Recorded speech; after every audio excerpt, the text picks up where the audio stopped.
प्रदेश की बिजली व्यवस्था सुधारने के लिए 9,193 करोड़ की अतिरिक्त व्यवस्था की गई है।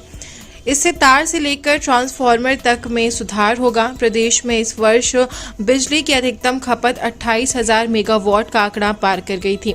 आने वाली गर्मी में करीब 30,000 मेगावाट तक अधिकतम बिजली खर्च हो सकती है। इसलिए सरकार की ओर से सभी तैयारियां की जा रही हैं। बुधवार को विधानसभा में फिरोजाबाद जिले की शिकोहाबाद विधानसभा से सपा विधायक डॉक्टर मुकेश वर्मा ने विद्युत आपूर्ति को लेकर मुद्दा उठाया था। अनुपूरक बजट में इसकी झलक भी दिखाई दी। सरकार की ओर से प्रदेश के सभी जिलों में विद्युत व्यवस्था दुरुस्त करने के लिए 1,500 करोड़ और प्रदेश के नगरीय क्षेत्रों एवं नोएडा और मऊ में वितरण प्रणाली सुधारने के लिए 1,028 करोड़ की अतिरिक्त व्यवस्था की गई है। मेरा प्रश्न था कि क्या ऊर्जा मंत्री बताने की कृपा करेंगे कि सभी शहरों, ग्राम सभाओं, मजरों व ठारों पर 28/8/2023 तक विद्युतीकरण का कार्य कर दिया गया है। ये सर मेरा प्रश्न था। और सर उसका उत्तर ये आया है कि 22,339 मजरे अभी भी विद्युतीकरण से वंचित हैं। इन मजरों के विद्युतीकरण के लिए भारत सरकार से सहयोग मिलेगा तब हो पाएगा साहब ये काम।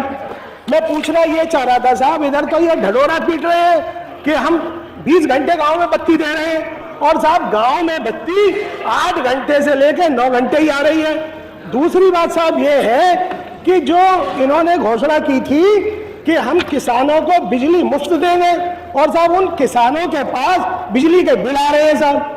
दूसरी बात यह है साहब कि जिन मोहल्लों में जो दलितों आदिवासियों के मोहल्ले हैं साहब, उनमें लट्ठे तक नहीं है और लट्ठे नहीं है तो वहाँ लाइट नहीं जा पा रही, और जब लाइट नहीं जा पा रही साहब तो वो बल्ली पर किसी तरह से अपनी लाइट ले जाने का काम कर रहे हैं साहब। मैं ये पूछना चाहता हूँ माननीय मंत्री जी से कि जिन मजरों में, जिन ठारों पर लाइट नहीं है वहां तक कब तक लाइट पहुंच जाएगी लट्ठे सहित?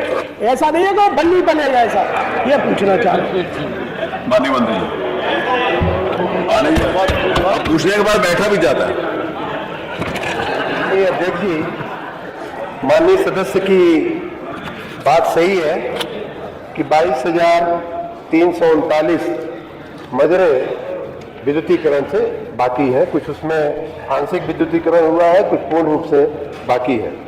लेकिन माननीय सदस्य को मैं यह भी बताना चाहूँगा कि 2017 के पहले लगभग 1.5 लाख ऐसे मजरे बाकी थे। उनमें से 1,21,000 मजरों का विद्युतीकरण इस सरकार ने अपने कार्यकाल में कर दिया है।